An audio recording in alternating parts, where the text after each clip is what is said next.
Hello everyone, welcome to real maths. हम एक class 10th mathematics की एक सीरीज चली हुई है जो सभी उन बच्चों के लिए है जो इस बार क्लास 10th में बोर्ड एग्ज़ाम में अपीयर होने वाले हैं। तो इस क्लास 10th का हम चैप्टर नंबर 5 कर रहे थे मैथमेटिक्स का, ठीक है, जिसका नाम है arithmetic progression. Chapter number 5 short में बोलते हैं एपी, अर्थमेटिक प्रोग्रेशन। और एक्सरसाइज है हमारी 5.2। इस एक्सरसाइज के बहुत सारे काफ़ी सारे लेक्चर हो चुके हैं इससे पहले। अगर आपने वो नहीं देखे हैं तो आप उनको देखिएगा, चैनल पे विजिट करिएगा और सब्सक्राइब करिएगा, ठीक है। तो इस एक्सरसाइज के हम देखते हैं नेक्स्ट क्वेश्चन। ये है क्वेश्चन नंबर हमारा 17 क्वेश्चन क्या कहता है, find the 20th terms from the last terms of the AP. हमें यहाँ पर एक एपी दी हुई है, ये 3, 8, 13 और 253, ठीक है। अब ये बहुत ही अच्छा सवाल है और इसका मतलब का लेवल जो है वो थोड़ा सा अच्छे लेवल का सवाल है। अब इस क्वेश्चन में क्या कहा गया कि एक एपी हमें दी हुई है, ठीक, और हमें बताना है इसका 20th टर्म, और वो भी कहाँ से बताना है, last term of the AP. अब हमें ये एपी का लास्ट टर्म दिया हुआ है, इस लास्ट टर्म से हमें इसके इधर 20th टर्म बताना है कि इस एपी के लास्ट से 20th टर्म कौन सा होगा। अब हमने ऐसा कोई भी फॉर्मूला नहीं पढ़ा है अभी तक कि हमें लास्ट से कोई 20th वाला टर्म्स निकालने का कोई फॉर्मूला। हमें तो स्टार्टिंग से पढ़ा कि स्टार्टिंग से अगर हमें कोई nth टर्म निकालनी है तो उसका फॉर्मूला an हमने पढ़ रखा, क्या, a plus n minus 1 into D, starting से हमने पढ़ रखा है। तो हम 20th टर्म को क्या करेंगे, उसकी पोजीशन हम फाइंड आउट करेंगे कहाँ से, स्टार्टिंग से, कि जो 20th वाला टर्म्स होगा लास्ट से वो स्टार्टिंग से कितना होगा, किस पोजीशन पर होगा, ठीक है। उसके बाद में हम क्या करेंगे, इसकी पोजीशन उसका जो है वैल्यू निकाल देंगे हम, ये फॉर्मूला लगा के ए एन बराबर A plus N minus 1 into D से। तो हमें उसकी जो लास्ट से 20th वाला टर्म होगा, हमें स्टार्टिंग से हम उसकी वैल्यू निकाल देंगे और वही क्या होगा। अब इसको ऐसे समझिएगा कि जैसे एक क्लास है और सुबह सुबह जैसे आप प्रेयर में खड़े होते हो, तो जैसे यहाँ पे first position, second position, third position, fourth और फिफ्थ और ये 6 ऐसे ही खड़े होते हैं सभी बच्चे। तो अगर मैंने कहा कि इसमें ये फर्स्ट, सेकंड और थर्ड, अगर मैं फोर्थ वाले की आपसे पूछता हूँ कि ये फोर्थ वाला बच्चा जो है लास्ट से इसकी पोजीशन कितनी है, अगर देखता हूँ 1 2 3, तो ये थर्ड पोजीशन पर है लास्ट से, ठीक है, लास्ट से थर्ड पोजीशन पे। मैंने कहा कि एक बच्चा जो लास्ट से थर्ड पोजीशन पर है उसका स्टार्टिंग से क्या पोजीशन होगा, स्टार्टिंग से पोजीशन फोर्थ आएगा। और वो कैसे आएगा, इसमें तो हम काउंट करके लिख सकते हैं, लेकिन हमें इसमें इस एबी में नहीं पता कि कैसे आएगा। तो इसका एक छोटा सा फॉर्मूला तुम्हें याद रखना है कि जितने टोटल नंबर होंगे, टोटल नंबर माइनस, यानी जितने टोटल नंबर्स हमारी उस सीरीज में होंगे इस लाइन में जितने टोटल नंबर बच्चे हैं वो माइनस लास्ट से पोजीशन क्या है, ठीक, और इसमें प्लस करना है 1। अब इसमें देखो टोटल नंबर ऑफ बच्चे कितने, 6, तो 6 माइनस, और इसकी लास्ट से पोजीशन क्या है, फोर्थ वाले की 3 है, और प्लस 1, तो 6 में से 3 जाएगा तो कितना बचेगा, 3, और प्लस 1 कितना आ गया, 4। तो इसकी स्टार्टिंग से पोजीशन कितनी आ जाएगी, 1 2 3 4, तो ये 4 आ गई, ठीक। एक और देख लो, मान लीजिए ये वाला है, ये 5th नंबर पे, कि इसकी लास्ट से पोजीशन क्या होगी, ये लास्ट से पोजीशन इसकी सेकंड होगी। अगर इसकी लास्ट से पोजीशन जो है इसकी सेकंड है, तो हम अगर इसकी स्टार्टिंग से पोजीशन निकालेंगे तो टोटल नंबर कितने, 6, लास्ट से पोजीशन कितनी है, 2 और प्लस 1, तो 6 में से 2 जाएगा, कितना बचेगा, 4, और प्लस 1 ये कितना आएगा, 5। यानी जो बच्चा लास्ट से सेकंड पोजीशन पर है वो स्टार्टिंग से कितनी पोजीशन पे आ गया, 5th पोजीशन पे। तो बस एक फॉर्मूला याद रखना, टोटल माइनस लास्ट से क्या पोजीशन है और उसमें हमें +1 कर देना है, ठीक है। तो ऐसे अगर हमें ये जो 20th टर्म है लास्ट से, हमें इसमें निकालना होगा कि टोटल नंबर ऑफ टर्म्स कितनी है, ठीक। उसमें से हमें माइनस करना पड़ेगा किससे, लास्ट से पोजीशन, लास्ट से पोजीशन हमें 20 दी है, ठीक। और उसमें हमें क्या करना पड़ेगा, +1। तो हमें स्टार्टिंग से उस नंबर की पोजीशन मिल जाएगी और हम फार्मूला लगा देंगे an का, तो उसकी वैल्यू हमें फाइंड आउट हमें मिल जाएगी, ठीक है। तो सबसे पहली चीज़ क्या है, हमें टोटल नंबर ऑफ टर्म निकालना कि इस सीरीज में कितने टोटल नंबर ऑफ टर्म्स है, ठीक है। तो सबसे पहला काम क्या है कि इस एपी में कितने टोटल नंबर ऑफ टर्म्स है उनको फाइंड आउट करना। अब देखो कैसे निकालेंगे टोटल नंबर ऑफ टर्म।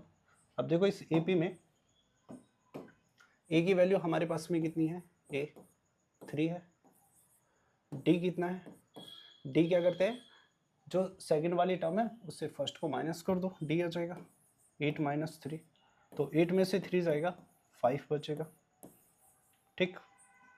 उसके बाद में हमें लास्ट टर्म दी है 253, यानी एल की वैल्यू 253 है। हमें चाहिए एन, कि इसमें टोटल नंबर ऑफ कितने टर्म्स है, एन की वैल्यू हमें फाइंड आउट करनी है। तो उसके लिए हम फॉर्मूला लगाएंगे एल बराबर A plus N minus 1 into D. L की वैल्यू यहाँ पर 253 है, ए कितना है 3, एन हमें फाइंड आउट करना है और डी की वैल्यू है हमारे पास में 5, तो 3। अब इसको अंदर मल्टीप्लाई करेंगे 5n माइनस 5, तो 5n और ये +3 और -5 -2 बचेगा और ये इधर आएगा 253। इस -2 को इधर लेकर के आएंगे तो 253, ये -2 इधर आकर के +2 हो जाएगा और ये 5n होगा। 253 में अगर हम 2 को ऐड करेंगे तो ये 255 हो जाएगा और ये 5n, ठीक है। तो इधर देख लेते हैं कि हमारे पास में 5n की वैल्यू कितनी है, 255। अगर यहाँ से n की वैल्यू फाइंड आउट करेंगे तो 255/5 और इसको कैंसिल करेंगे 5 5 जा और 5 1 जा, ठीक है। तो इस एपी में जो टोटल नंबर ऑफ टर्म्स कितने आ गए, 51। अब हमें देखना है कि जो 20th टर्म है, जो लास्ट से 20th टर्म है, उसकी स्टार्टिंग से क्या पोजीशन होगी। तो नेक्स्ट पेज पे देखते हैं। तो हमारे पास में n कितना है, 51।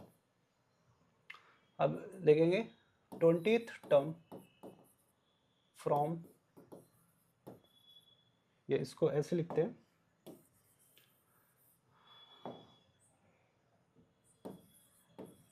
ट्वेंटिएथ टर्म फ्रॉम लास्ट बराबर होगी कितना, 51 minus 20 plus 1 from starting, from starting, ठीक है। यानी जो हमारी 20th टर्म है लास्ट से, हमने क्या किया, total number of terms minus last से क्या पोजीशन है और +1 किया, तो 51 में से 20 जाएगा 31 बचेगा और +1, तो जो हमारी लास्ट से, तो ये आ जाएगा 32, 31 + 1 32। यानी जो टर्म्स हमारी यहाँ पर लास्ट से 21 पोजीशन पर है, यानी लास्ट से जो टर्म यहाँ पर 20th पोजीशन पर होगी वो स्टार्टिंग से कौन सी पोजीशन पर आ गई, 32 पोजीशंस पर आ गई, ठीक है। तो अब हमें 32 निकालना है, तो n की वैल्यू हमारे पास में कितने आ गई, 32। तो an बराबर लगाएंगे a plus n minus 1 into D. तो a की वैल्यू कितनी थी, इधर देखते हैं, a की वैल्यू थी हमारे पास में 3, तो a है 3, n हमारे पास में 32 है -1 और d की वैल्यू कितना है, d है हमारे पास में 5, तो d है हमारे पास में 5, तो 3 प्लस यहाँ पे बचेगा 31 इंटू 5, तो 31 प्लस 5 से इसको मल्टीप्लाई करेंगे 5 और 5 3 जा 15, तो ये कितना हो जाएगा 158। तो यानी हमारी जो A32 की वैल्यू है वो 158 आ गई। ठीक है, तो यानी ये A32 कौन सी टर्म होगी, जो लास्ट से 20th टर्म है। तो 20th term from last will be 158। ठीक है, तो जो हमारी लास्ट से 158 क्या होगी, वो 20th टर्म होगी। उसके बाद में ये नेक्स्ट क्वेश्चन देखते हैं। क्वेश्चन नंबर 18 है, 5.2 एक्सरसाइज का। ये कह रहा था sum of 4th 8th terms of N AP is 24। हमारे पास में क्या है, एक एपी है A1 A2 A3, ठीक है, और AN। तो ये एक एपी है हमारे पास में। इस एपी का कोई 4th टर्म होगा, A4, यहाँ कहीं होगा A4, और एक है हमारा कौन सा 8th टर्म, और उन दोनों का सम उसने कहा कि 24 है। तो हम लिखेंगे A4 प्लस 8 8 इक्वल 24। ठीक है, और क्या दिया है, the sum of the 6th and 10th term is 44। अब उसी एपी का जो A6 है और हमारे पास में A10 है, इन दोनों का सम हमें कितना दिया है, 44। अगर हिंदी में आप देखना चाहो तो हिंदी में देख सकते हो, क्या है, किसी एपी के चौथे और 8वें पदों का योग 24 है तथा छठे और 10वें पदों का योग 44 है। तो हमने क्या किया, जो 8th वाले टर्म था और 4th वाला टर्म था, उन दोनों को प्लस करके हमने 24 के बराबर कर दिया, और जो हमारा 6 वाला टर्म था और 10th वाला टर्म था, उन दोनों को प्लस करके हमने क्या कर दिया, 44 के बराबर कर दिया। बस इतना ही काम किया है, जो हमें क्वेश्चन में दिया था अभी तक वही किया हमने। आगे उसने क्या, find the first 3 term of N AP. तो उस एपी के फर्स्ट 3 टर्म हमें बताने, यानी A1 बताना है, A2 बताना है और A3 बताना है। ठीक, तो इससे पिछले वाले लेक्चर्स में मैंने आपको बताया था कि जो A4 है, जैसे यहाँ पर A6 है, तो A6 कैसे लिखते हैं, A प्लस 5D, यानी जो A6 है तो D के साथ में क्या आता है, एक नंबर कम आता है। जैसे यहाँ पे 6 है तो 6 से एक नंबर कम कितना आएगा, 5 आएगा। तो इन सबको लिखेंगे, जैसे इसको देखते हैं पहले यहाँ पर। अब A4 क्या होगा हमारे पास में, A प्लस 3D, और यहाँ पर A8 कितना होगा, A प्लस 7D। तो हमने दोनों की वैल्यू यहाँ पर रख दी, कितना है, 24 है। अब एक A यहाँ पर है, एक A यहाँ पर है, तो कितना हो जाएगा 2A, और 3D और 7D ये कितना हो जाएगा 10D इक्वल 24। अब ये एक इक्वेशन बन गई। इस इक्वेशन को थोड़ा सा और आसान करने के लिए, ठीक है, चलो एक ही मान लो अभी। अब यहाँ पे देखो A6 की वैल्यू कितनी होगी, A plus 5D plus A10 की वैल्यू होगी A प्लस 9D इक्वल 44। अब यहाँ पर A और A कितना हो जाएगा 2A, और 5 और 9 कितना हो जाएगा 14D इक्वल 44। इसको हम मानेंगे इक्वेशन 2। अब इन दोनों इक्वेशन को हमें सॉल्व करना है, और इन दोनों इक्वेशन को सॉल्व करके A की और D की वैल्यू हमें फाइंड आउट करनी है। ठीक है, तभी तो हम A1 A2 A3 निकालेंगे। हमें क्या चाहिए, A चाहिए और D चाहिए। अब देखो कैसे निकालेंगे A के और D की वैल्यू। अगर हमने इक्वेशन 2 से इक्वेशन 1 को माइनस कर दिया तो यहाँ पे 2A है और यहाँ पे भी 2A है, तो 2A से 2A कैंसिल हो जाएगा। तो हम क्या लिखेंगे, इक्वेशन 2 माइनस इक्वेशन 1। इक्वेशन 2 से हम इक्वेशन 1 को माइनस कर देंगे। तो पहले लिखेंगे 2A plus 14D equal 44। Equation 2 लिखा, यहाँ पे इक्वेशन 1 लिखेंगे उसके नीचे 2A प्लस 10D इक्वल 24। इन दोनों को जब हम माइनस करेंगे तो इसके साइन चेंज हो जाएंगे, ये माइनस हो जाएगा तो 2A से 2A कैंसिल हो जाएगा, और 14D में से 10D जाएगा तो यहाँ पे 4D बचेगा। अब 44 से 4 से 4 जाएगा 0 और यहाँ पे 2। तो अगर यहाँ से D की वैल्यू अगर हम देखें 4D हमारा कितना आया 20, और D यहाँ से निकालेंगे तो 4 5 सा, तो D की वैल्यू 5 आ गई। ठीक, अब इस डी की वैल्यू को हम कहीं किसी भी इक्वेशन में रख देंगे, 1 में या 2 में रख देंगे, और उसके बाद में हम क्या निकालेंगे, ए आ जाएगा हमारा। तो डी हमारा है 5, तो D equal 5 put in equation first. तो फर्स्ट वाली इक्वेशन में हम रखेंगे, फर्स्ट इक्वेशन क्या है देखो, 2a प्लस 10d बराबर 24, 2a प्लस 10d इक्वल 24। अब 2a, d की वैल्यू हमारे पास में 5 है, 10 इंटू 5 इज इक्वल 24। तो 2a और 10 का इससे करेंगे तो 50 हो जाएगा, 24। हमें a की वैल्यू चाहिए तो 50 को उधर ले जाओ, 2a इक्वल 24 माइनस 50। तो अगर हम इससे माइनस करेंगे, 10 में से 4 जाएगा 6, और यहाँ पे 4 में से 2 जाएगा 2। तो ये लेकिन माइनस का बचेगा, क्योंकि माइनस का 50 बड़ा है, और यहाँ पर 2a। तो अगर a यहाँ से फाइंड आउट करेंगे तो -26/2, और 2 से इसको कैंसिल करेंगे तो ये 13 आएगा। तो a की वैल्यू हमारे पास में कितनी आ जाएगी, -13। a की वैल्यू कितनी आ गई, -13। तो a हमारे पास में 13 आ गया माइनस का। अब हमें निकालनी थी इसकी 3 टर्म्स। उसने कहा कि इसके फर्स्ट 3 टर्म्स हमें फाइंड आउट करने हैं। तो फर्स्ट 3 टर्म्स क्या होगा, देखो a1 कितना होता है, a1 a के ही बराबर होगा, और a हमारा कितना आया, -13। तो पहली टर्म तो हमारे पास में -13 आएगी। a2 अगर हम निकालेंगे तो वो कितना होगा, a प्लस डी, और a कितना है, a है हमारे पास में -13 प्लस, और d कितना है 5। तो ये कितना आएगा, -13 प्लस 5, तो ये बचेगा हमारा माइनस का 8, ठीक है, क्योंकि माइनस का 13 और प्लस का 5 है। और अगर हमें a3 निकालना है तो a प्लस 2d आएगा। तो a की वैल्यू है हमारे पास में -13 प्लस 2, और d की वैल्यू है 5। तो -13 और 5 2 10, तो यहाँ बचेगा माइनस का 3 a3। तो हमने जो है इसकी 3 टर्म्स निकाल दिए, a2 हमारे पास में -8, a1 हमारे पास में -13, और a3 हमारे पास में -3 है, ठीक है। तो ये क्वेश्चन भी कंप्लीट होता है। उसके बाद में नेक्स्ट क्वेश्चन ये देखते हैं, क्वेश्चन नंबर 19, ठीक है। इसमें क्या कह रहा है, Subba Rao started work in 1995 at an annual salary of 5000, यानी उनकी सैलरी कितनी, 5000 है, and received an increment 200 each year, in which year did his income reach 7000। तो हिंदी में देख लो एक बार, ये कह रहा है कि सुब्बा राव है, उन्होंने 1995 में अपनी जॉब शुरू करी, तो उनकी सैलरी कितनी थी, 5000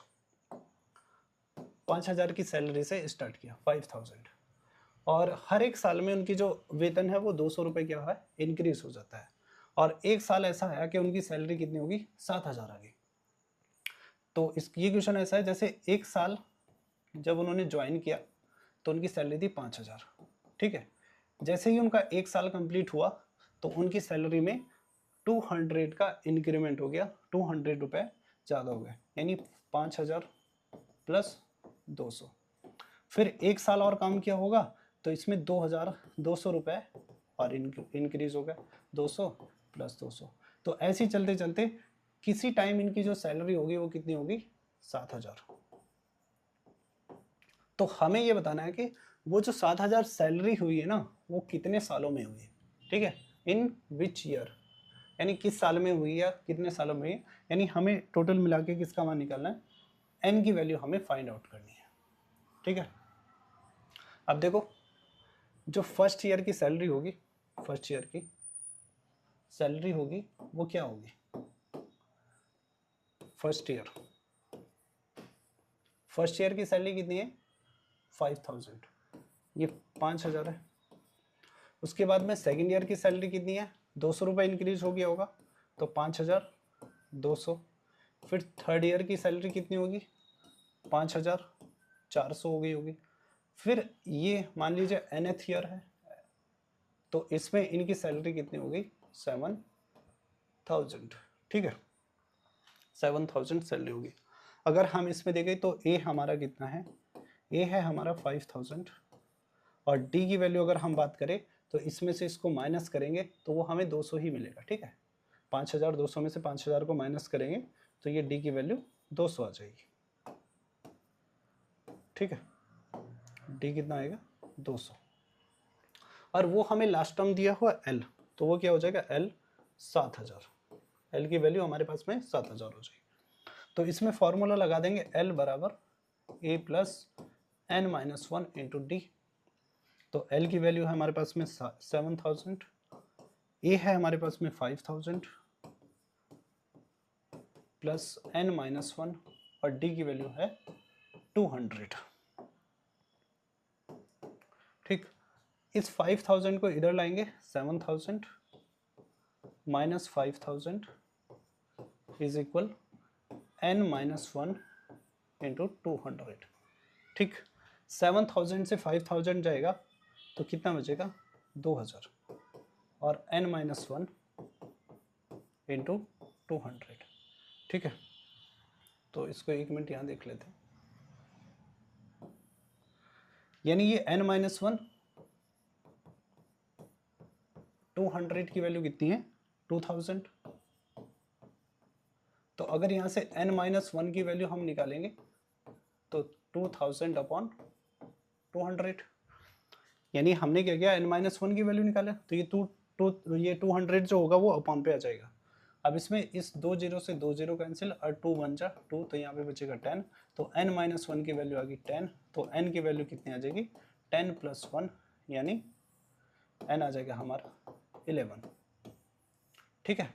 यानी 11 ईयर्स में 11 साल में उनकी सैलरी कितनी हो जाएगी 7000 हो जाएगी। अगर हमें निकालना है कि किस ईयर में होगी, किस ईयर में होगी, तो देखो स्टार्टिंग जॉब कब की उन्होंने 1995 में, तो 1995 में हम ऐड कर देंगे 11, तो 1995 प्लस 11 कितना आएगा 516 और 910 और ये आ जाएगा 20, यानी 2006। तो लिख देंगे हम इन 2006 the salary will be 7000, salary कितनी हो जाएगी 7000 हो जाएगी 2006 में आफ्टर 11 ईयर, ये ऐसे लिख देंगे आफ्टर 11 ईयर, 11 साल के बाद। उसके बाद में नेक्स्ट क्वेश्चन ये देखते हैं, ये क्या करा, Ramkali save 5 rupees in the first week of a year and then increase her weekly saving by 1.750. If in the nth week her weekly saving becomes 20.75, find n, n की वैल्यू हमें निकालनी है। ये कह रहा है रामकली ने किसी वर्ष के प्रथम सप्ताह में 50 रुपए की बचत की, रामकली है, ठीक है, वो क्या कर रही है पैसे बचा रही है सेविंग कर रही है। तो फिर अपनी साप्ताहिक बचत का 1.7 बढ़ाती गई, यदि nवें सप्ताह में उसकी साप्ताहिक बचत इतनी हो गई। तो ये क्वेश्चन भी सेम वैसा ही है। तो रामकली ने क्या किया 5 रुपए पहले सप्ताह में 50, ये 50 रुपए होगा, ठीक है 50 कर लेना इसको, हाँ। तो पहले सप्ताह में उसने क्या किया 50 रुपए बचाए फर्स्ट वीक में, उसके बाद सेकेंड वीक में 50 प्लस 17.5 और ऐड हो गए, फिर ऐसे एक और नेक्स्ट सप्ताह में कितना किया 50 दशमलव, ये 17.5 तो था प्लस और 17.5 और ऐड हो गया होगा इसमें, और कहीं किसी सप्ताह में जाकर के उसकी जो सेविंग है वो ये हो गई कितना, किसी सप्ताह में 207.50, ये उसकी सेविंग हो गई। हमें ये बताना है कि ये सेविंग जो हुई कितने नंबर ऑफ वीक्स में हुई, ठीक है। तो अगर हम बात करें फर्स्ट वीक में कितनी है 50 है, सेकेंड वीक में कितनी आएगी देखो 50 में 17.5 अगर हम जोड़ेंगे 50 प्लस 17.5 तो ये कितना आएगा 7 और ये 6 67.5, तो ये आएगा 67.5। और अगर हमें इसका थर्ड वीक्स में देखना है, थर्ड वीक में कितनी सैलरी होगी मतलब सेविंग होगी, तो 17.5 इसमें और ऐड कर देंगे 17.5, तो 5 5 0 ये 1 7 7 14 5 15, ये 1 हो जाएगा, और 6 7 और 1 8, यानी 85 हो जाएगी। थर्ड वीक में 85। और इसके nth वीक में जो है ये बढ़ते बढ़ते nth वीक आया होगा, और उसमें ये होगी 207.50। ठीक है, इतनी उसकी ये nth वीक में वो सेविंग हो जाएगी। ठीक है, अब देखो हमारे पास में ए कितना है, ए की वैल्यू है 50, डी कितना है 67.5 माइनस 50, तो डी की वैल्यू सेम वही आएगी 17.5, और एल कितना है हमारे पास में, एल है 207.5। आगे देखते हैं, इसमें क्या करेंगे, सेम वही फॉर्मूला लगाएंगे, एल बराबर A plus N minus 1 into D. सबकी वैल्यू पुट करेंगे, एल है हमारे पास में ये 207.5, तो यहाँ रखेंगे 207.5, ए कितना था हमारे पास में, शायद 50 था। ठीक है, और एन हमें निकालना है, और इसकी वैल्यू है 17.5। देख लो एक मिनट, ए कितना है हमारे पास में 50, और डी कितना है 17.5। ठीक है, तो सबकी वैल्यू हमने ए की वैल्यू 50 रखी और डी की 17.5, तो ये कितना 207.5 50, इस 17.5 को अंदर मल्टीप्लाई करेंगे तो ये कितना आएगा 17.5 n, और माइनस 17.5 आएगा जब हम 1 से मल्टीप्लाई करेंगे।